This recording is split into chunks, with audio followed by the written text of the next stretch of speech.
Sir Peter Blake's vision and determination made him a New Zealand hero. He was undoubtedly our greatest yachtsman, a brave adventurer, and a passionate environmentalist. But overall, he was an incredible leader. Sir Peter's impressive achievements put New Zealand on the world stage. I just remember him as being a very humble but inspiring man. He had great dreams and he just went out and made them happen. Sir Peter Blake allowed Kiwis to dream that anyone can actually achieve this. This is the story of his lucky Red Sox, how they played a part in winning one of the most sought-after cups in yachting, and why we use them today to remember Sir Peter Blake.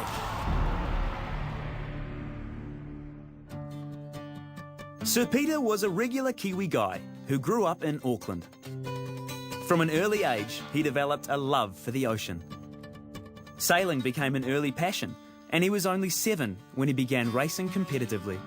When I started sailing, I desperately wanted to sail around the world with Peter Blake. It took him 5 attempts to finally win, in record time, all 6 stages of the Whitbread Round the World Yacht Race. So there we have it. A 17-year commitment is over for Peter Blake. He has done it. He has won his first ever Whitbread.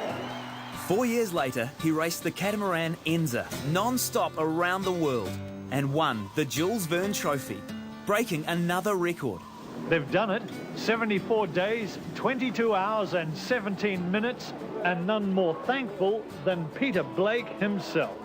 Well, I tell you, the last 24 hours has been probably the toughest 24 hours of my life. Having charted 28,000 miles of ocean non-stop and against extraordinary odds.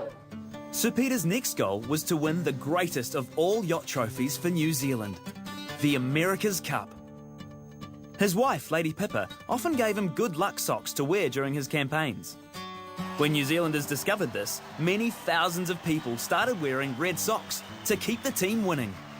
The boats are black, but the country's going red. From the waterfront to the beehive, the Red Sock Armada is mobilising. Its soul is nationwide. Across the supermarket counter, not to mention H&J Smith in Invercargill, the Eketahuna Community Store, and Kids Patch in Dargaville. The only time that we lost a race on the water was when I wasn't on board. The socks weren't there. So you may say we're terribly superstitious. Well, yes, we are. The trick worked, and on May 14th, 1995, Peter and his team won the America's Cup. The America's Cup is now New Zealand's Cup. International sport's oldest prize leaves the United States, this time to a different down under, New Zealand. It's taken 4 challenges, 10 years and around $90 million to reach this magic moment. But for the Kiwi sailors, the long, hard slog to success has reaped the ultimate reward. Little old New Zealand, I think that no one thought we'd get anywhere, has just won the America's Cup. It's only the second time in history that it's left America. I think that's pretty damn good. The great leader and his team returned home as heroes. Peter Blake's red socks were now symbolic of one man's pride and determination. There it is. The America's Cup is in New Zealand. The old mug with Peter Blake on the right, Russell Coots on the left. What a sight. What a day for New Zealand. The proudest moment of your life? It's a very, very proud moment indeed.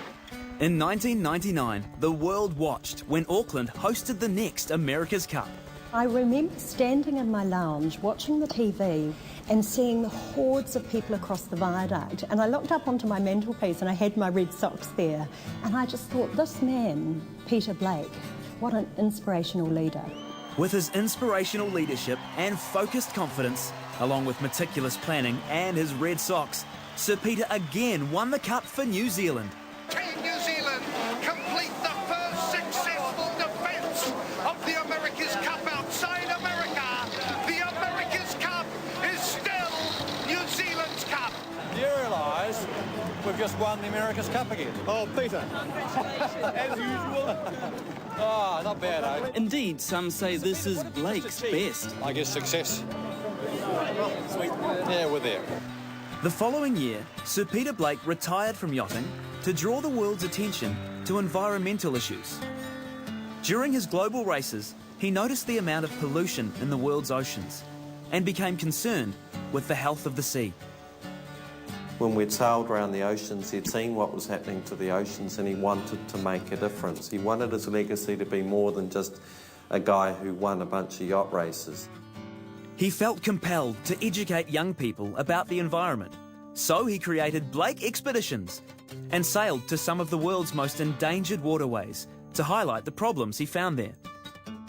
On December the 6th, 2001, while on an expedition at the mouth of the Amazon River in Brazil, pirates stormed his vessel and tragically shot him dead. Even though this great man's life ended at just 53 years of age, his legacy lives on in all of us. We wear his red socks to remind us of his values and vision, and to take on the challenge to become strong leaders like our great hero, Sir Peter Blake. The whole concept is very powerful to the New Zealand psyche, to the way we see ourselves.